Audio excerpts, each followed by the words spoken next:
Hello everyone. आज हम बात करने वाले हैं एमपीपीएससी। ठीक है, जो मेंस का पेपर फर्स्ट है और उसका पार्ट फर्स्ट माने हिस्ट्री के क्वेश्चन डिस्कस करेंगे। ठीक है, तो पहला क्वेश्चन देखते हैं हम। पहला क्वेश्चन है, सूर्यास्त नियम या सूर्यास्त कानून किसे कहते थे? ये ब्रिटिश काल में लागू था, तो 1794 में ब्रिटिश शासन द्वारा लागू किया गया था।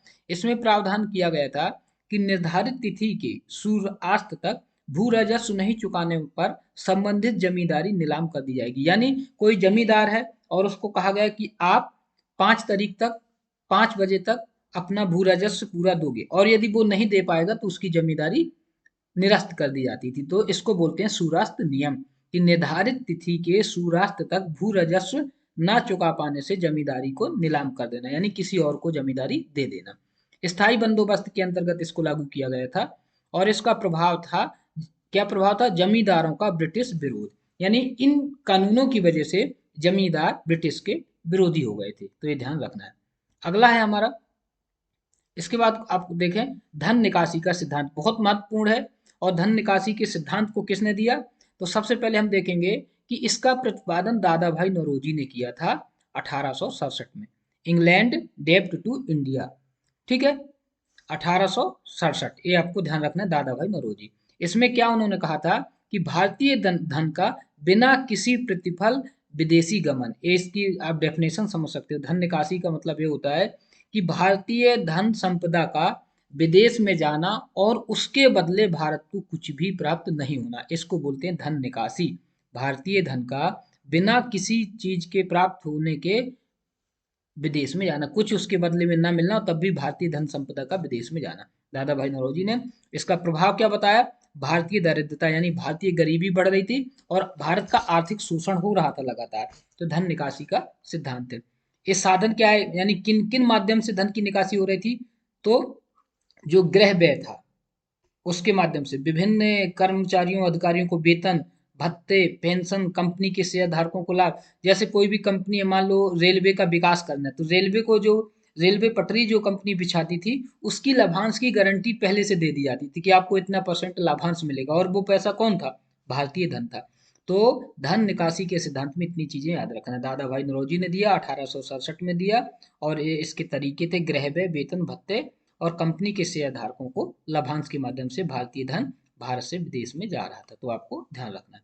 इसके बाद हम देखेंगे वंडीवास की लड़ाई, बहुत महत्वपूर्ण है। 22 जनवरी 1760 को अंग्रेज और फ्रांसीसियों के बीच हुई थी। आपको इसमें यह ध्यान रखना है, यदि प्री में भी आता है कि वंडीवास की लड़ाई किन के बीच हुई, तो अंग्रेज और फ्रांसीसियों के बीच हुई। कब हुई? 1760 को।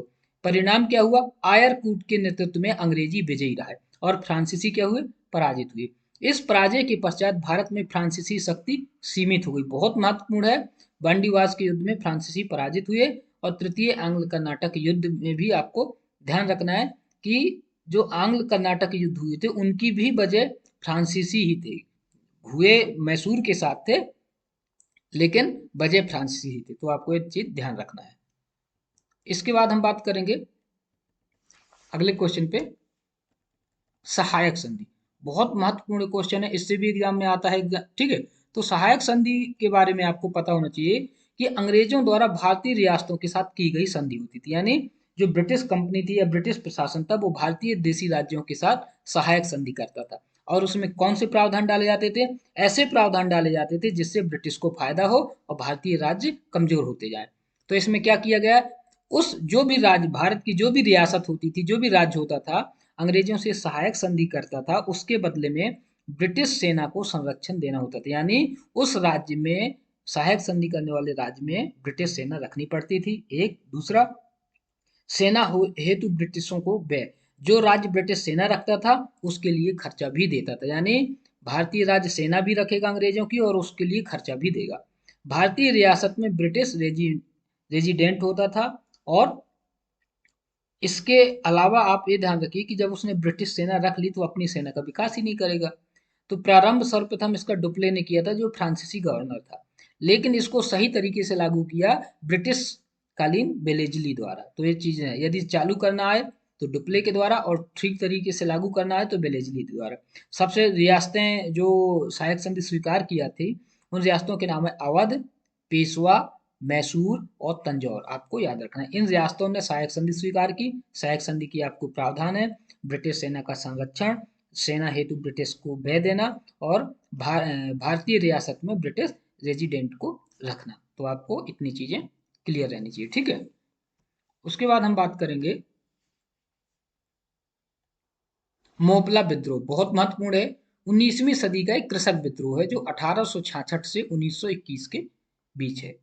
मोपला विद्रोह आपको क्लियर रहना चाहिए कि मोपला कहाँ है, मालावार के मोपला मुसलमानों द्वारा, ठीक है, एक तरह से जमींदारों के विरुद्ध जो शोषण हुआ था उसके विरुद्ध है मोपला विद्रोह। कुल मिला के जो मालावार के मोपला मुसलमान थे, नबंदूरी जमींदारों के शोषण के विरुद्ध एक विद्रोह किया था। तो मोपला में क्या याद रखना है, मोपला विद्रोह एक कृषक विद्रोह है, मालावार के मोपला मुसलमानों द्वारा किया गया और जमींदारों के विरुद्ध किया गया। 1921 में गांधी द्वारा आंदोलन को असहयोग से जोड़ दिया गया और हिंसक एवं बल प्रयोग पर आधारित था। तो ये चीज आपको क्लियर रहे।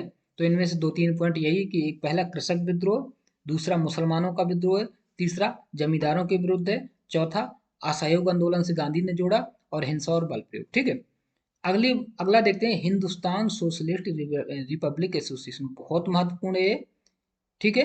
हिंदुस्तान सोशलिस्ट रिपब्लिक एसोसिएशन 1928 में दिल्ली में स्थापित एक क्रांतिकारी संगठन है। आपको ध्यान रखना क्या है, एक क्रांतिकारी संगठन। संस्थापक कौन है, चंद्रशेखर आजाद।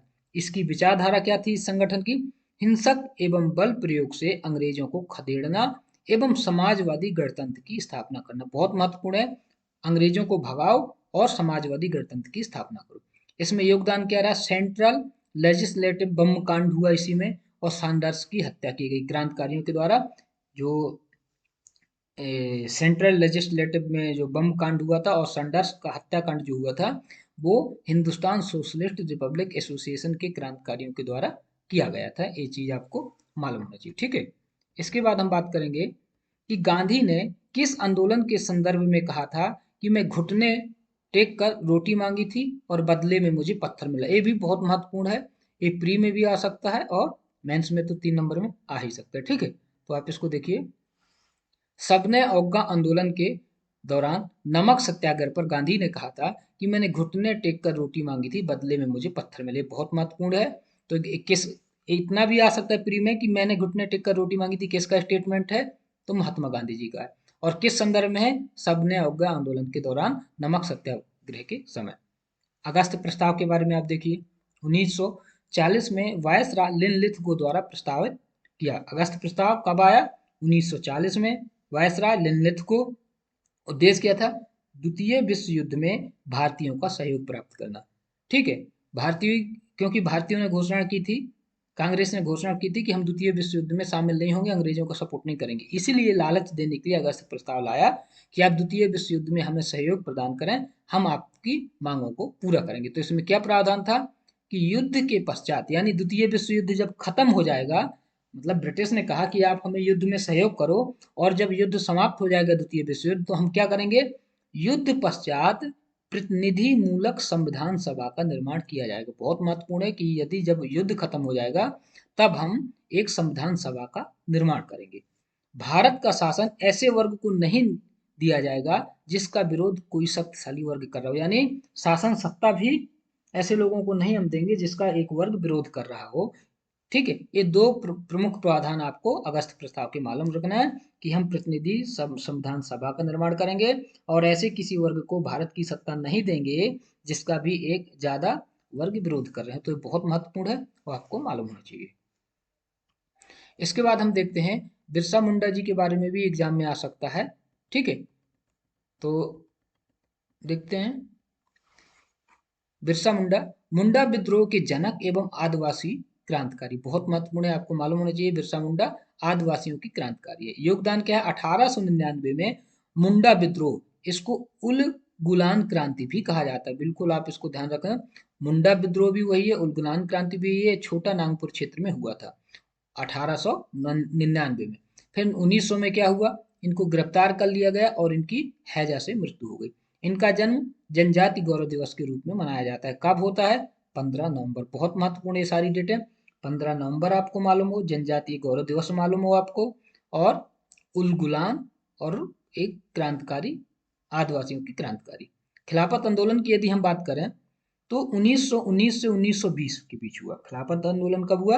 1919 1920 के। और वजह क्या थी? तुर्की के खलीफा को पद से हटाने, यानी अंग्रेजों ने, ब्रिटिश ने तुर्की खलीफा को पद से हटाया, तो उसका विरोध किया मुस्लिम वर्ग ने। नेतृत्व इसका किसने किया खिलाफत आंदोलन का? शौकत अली, मोहम्मद अली और हकीम अजमल। बहुत महत्वपूर्ण है प्री के लिए कि खिलाफत आंदोलन का जो विरोध है शौकत अली, मोहम्मद अली और हकीम अजमल खान की है। 1921 में गांधी जी ने इसे असहयोग आंदोलन से जोड़ दिया। अभी ऊपर हमने मोपला विद्रोह भी देखा था, मोपला विद्रोह को भी गांधी जी ने असहयोग आंदोलन से जोड़ा और खिलाफत आंदोलन को भी गांधी जी ने असहयोग आंदोलन से जोड़ा। प्रभाव क्या रहा? भारतीय राष्ट्रीय आंदोलन में मुस्लिम सहभागिता बढ़ती है इससे। ठीक है, ये इसका प्रभाव रहा, तो आपको एक क्लियर होना चाहिए। अगला सवाल है हमारा, बुंदेलखंड के 3 प्रमुख स्वतंत्रता सेनानियों के नाम लिखिए। शेख रमजान सागर से, राजा बकतवली सायगढ़ से, बोधन दउआ, मधुकर शाह बुंदेला। बहुत महत्वपूर्ण है, आप फिर से एक बार देख लें। शेख रमजान, राजा बकतवली सायगढ़, बोधन दउआ, मधुकर शाह बुंदेला। विलीनीकरण आंदोलन बहुत महत्वपूर्ण है। ये 1949 में भोपाल के भारत संघ में विलय हेतु प्रारंभ हुआ। आपको ध्यान रखना है कब शुरू हुआ? 1949 में भोपाल का भारत संघ में विलय के लिए विलीनीकरण आंदोलन। इसका नेतृत्व चतुर नारायण मालवीय जी के द्वारा किया गया। परिणाम क्या हुआ? 1 जून 1949 को भोपाल का भारत संघ में विलय हो गया और 1 जून को विलीनीकरण दिवस मनाया गया। तो आपको मालूम होना चाहिए। इसके बाद देखते हैं मालवा के स्थापत्य कला की विशेषताएं। मालवा के स्थापत्य कला की क्या विशेषताएं?